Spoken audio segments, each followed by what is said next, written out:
Hello दोस्तों, स्वागत है आपका एक नई वीडियो में। और इस वीडियो में हम बात करेंगे कि आप किसी भी शेयर का अंडर वैल्यूड है या फिर ओवर वैल्यूड है, मतलब कि वो पर्टिकुलर शेयर उस प्राइस पे सस्ता है या फिर महंगा है, ये कैसे पता लगा सकते हो, ये आज की वीडियो में देखेंगे बिल्कुल आसान भाषा में।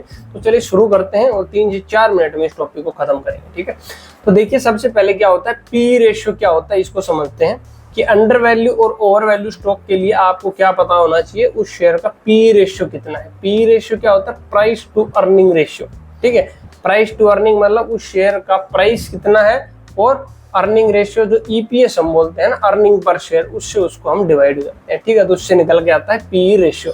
तो ये आपको मिल जाएगा आसानी से। कहाँ से, कुछ भी नहीं पता तो गूगल पे सीधा आपको जिस शेयर का पी रेशियो चाहिए वो आप चेक कर सकते हो, या फिर आप कोई भी ब्रोकर यूज करते हो, चाहे एंजल वन हो, चाहे जीरोधा हो या फिर धन हो, कहीं पे भी आप उस पर्टिकुलर स्टॉक का जो है डेटा ओपन करोगे, टेक्निकल्स वगैरह, फाइनेंशियल्स वगैरह, वहां पे आपको दिखेगा पी रेशियो।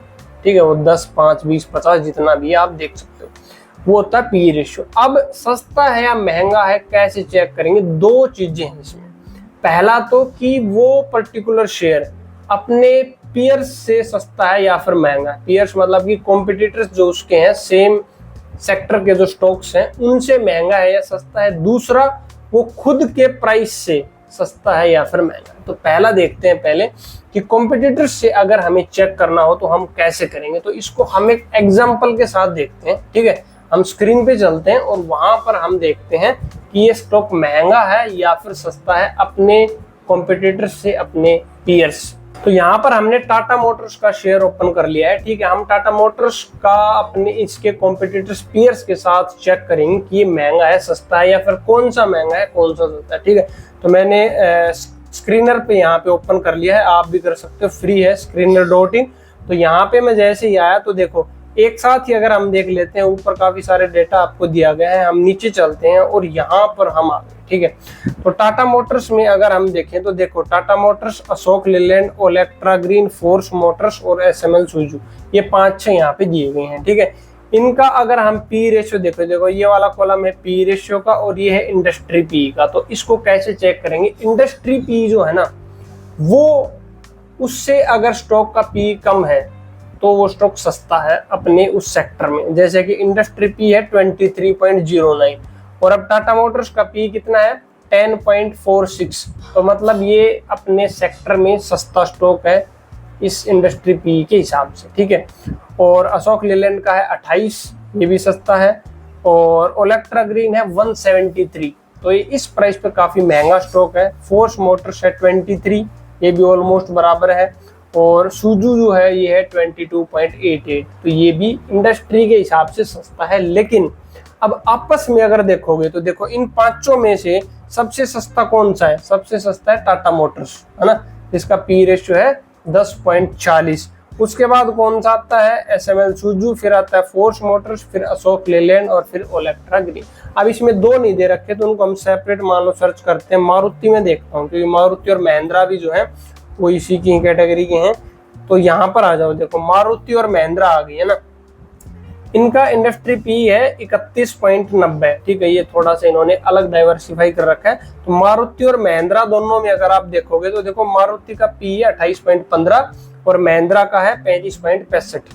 तो इन दोनों में से सस्ती कौन सी, मारुति सस्ती है इस प्राइस पे, और कौन सी महंगी है, महिंद्रा एंड महिंद्रा जो है वो महंगी है। अब अगर इन तीनों में देखें, टाटा मोटर्स, मारुति और महिंद्रा, तो इनमें से कौन सी सस्ती है, टाटा मोटर्स सस्ती है, फिर आती है मारुति और फिर आती है महिंद्रा। तो इस तरीके से देख सकते हो। दूसरा तरीका मैंने बताया कि इसी पर्टिकुलर शेयर का कैसे चेक करोगे। देखो ये हमने मारुति ओपन कर रखा है। ठीक है, तो यहाँ पर आ जाओ आप, ये वाला जैसे ओपन करोगे तो थोड़ा सा स्क्रॉल करते हैं, यहाँ पर आ गए। यहाँ पे टाइम फ्रेम दिया हुआ है 1 साल, 3 साल, 5 साल, तो हमें 1 साल का डेटा चेक करना है। यहाँ पे प्राइस सेलेक्ट है, हम यहाँ पे सिलेक्ट कर लेंगे पी रेशियो। ठीक है, अब देखो कि पिछले 1 साल में जो इसका प्राइस रहा है उसका एवरेज पी हमें पता चल जाएगा। तो उससे अगर कम है तो सस्ता है और ऊपर है तो महंगा।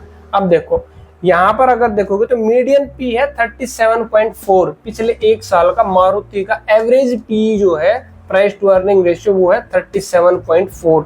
और अभी इसका पी कितना चल रहा है, अभी इसका पी चल रहा है 27.9, मतलब इससे कम है तो ये प्राइस बेस्ट है अगर आपको खरीदना था मारुति तो अभी इसका बेस्ट प्राइस है, आपको सस्ते में ये मिल जाएगा।